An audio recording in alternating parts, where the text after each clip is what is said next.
Donc, alors cette ligne, elle est un peu embêtante à écrire, euh, étant donné aussi surtout qu'il faut qu'on aille à chaque fois chercher notre TT Navigator, etc. Donc, pour que ce soit plus simple, on peut également implémenter une fonction disponible dans l'app Delegate qui est application handle open URL. Donc en gros, ben, tout simplement, cette fonction permet de dire si notre application, à notre application de gérer une URL. Soit par exemple, bah, si on lance une URL telle que http://www.google.com, notre application va devoir nous ouvrir Safari. Si on lance une URL vers l'application Maps, bah, il faut que ça ouvre l'application Maps. Mais là, dans ce cas-là, c'est surtout si on ouvre une URL vers une URL qui commence par test 320, donc qui pointe au sein de notre application, il faut la gérer. Donc, if URL absolute string has prefix et on met ici test 320 de point double slash. J'ai écrit une coquille. Alors, à ce moment-là, eh ben, on fait la même chose qu'au-dessus, c'est-à-dire qu'on va ouvrir cette URL par le biais du TT Navigator. Hop. Et au lieu de lui passer un URL en dur comme c'était le cas là, il suffit de lui passer url.absolute_string. Et voilà. Et on renvoie yes. Et dans le cas contraire, bah, ici on peut mettre un else pour gérer d'autres URL par exemple. Mais bon, c'est pas dans le cadre de ce tutoriel. Donc voilà. Donc là, si on lance notre application tout de suite, en espérant que j'ai pas fait trop de coquilles, donc notre application est en train de compiler. Voilà, elle se lance. Et qu'est-ce qu'on va avoir? On va avoir en fait notre première vue qui va s'afficher ici. Donc vous remarquez déjà une première chose, c'est que notre, notre vue contient une barre de navigation en haut qui est mise par défaut par le TT Navigator.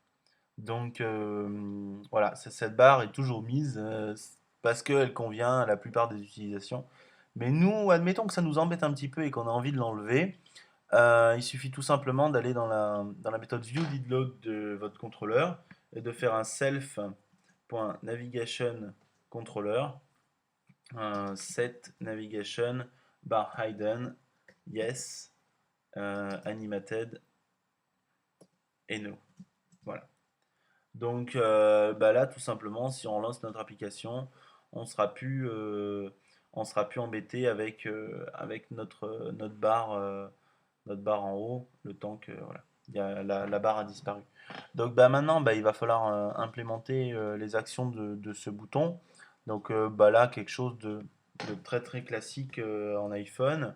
Une IB action que je vais appeler Next avec un sender, tout simplement.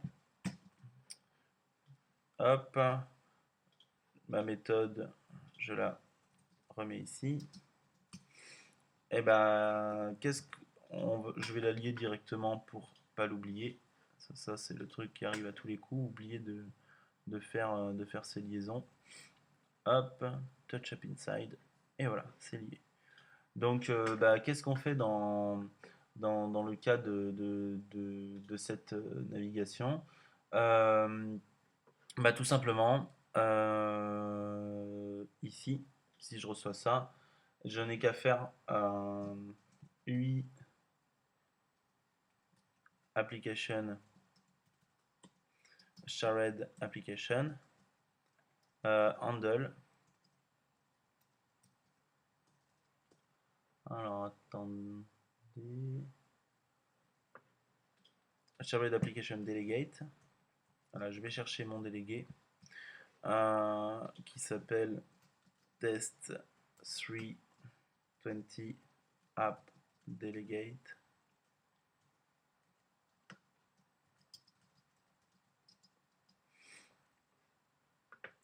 Voilà. Je rajoute l'import pour pas être embêté. Voilà, comme ceci. Donc là, ça compile. Et delegate, j'appelle simplement la méthode application handle open URL. Donc là, je repasse l'application UI application shared application handle open URL et je lui passe tout simplement test 320 second view. Voilà. Et je referme les crochets nécessaires. Donc, on hurle un peu dessus. Ah oui, c'est ça, je passe un string, je passe pas une URL. Autant pour moi, NSURL, URL with string, et voilà. Voilà. Donc si je relance mon application, ici, directement, normalement, en appuyant sur le bouton Next, voilà, il s'affiche ma vue précédente, ma vue suivante, pardon. Donc voilà, quelque chose de très simple qui s'est fait automatiquement. La barre de navigation ne se réaffiche pas étant donné que je lui ai demandé de ne pas l'afficher déjà de base. Voilà. Ensuite, qu'est-ce qui reste à faire? C'est tout simplement de gérer ce bouton-là. Donc, une fois de plus, une IB action tout à fait classique. Je vais appeler back. Voilà. Je la mets ici en vrac. Je la relie directement pour pas l'oublier. Hop, back, hop, touch up inside. Et voilà. Et là, ce coup-ci, là, dans ma back, la seule chose que j'ai à faire, c'est de faire tt navigator. Navigator. Je peux appeler directement cette classe navigateur. Point top view controller. Point navigation controller. Pop view controller animated yes. Et donc voilà, je relance.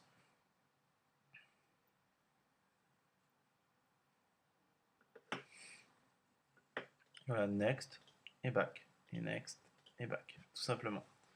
Donc voilà, c'est pas quelque chose de très compliqué qui permet directement de gérer la navigation. Alors là, vous allez me dire oui, mais ça ressemble un petit peu à ce qu'on fait déjà sur iPhone en temps normal. On a l'impression qu'on se complique un petit peu la vie pour rien. Alors, oui et non. On se complique la vie parce on a plus de choses à écrire. Ça nécessite de connaître un petit peu plus le framework. Et puis ça, on sort un petit peu de nos habitudes. Mais c'est néanmoins très pratique parce que voilà, vous n'avez pas à faire d'import supplémentaire, par exemple. Admettons que voilà, dans ma première vue, si je voulais appeler la seconde, j'aurais dû initialiser mon contrôleur dans la seconde, etc., etc. Là, j'ai rien eu à faire. J'ai même pas un import de ma seconde vue, donc ça évite les imports multiples. Euh, donc voilà. Et peu importe où je sois dans mon application, je peux du coup passer des paramètres à une vue de cette manière.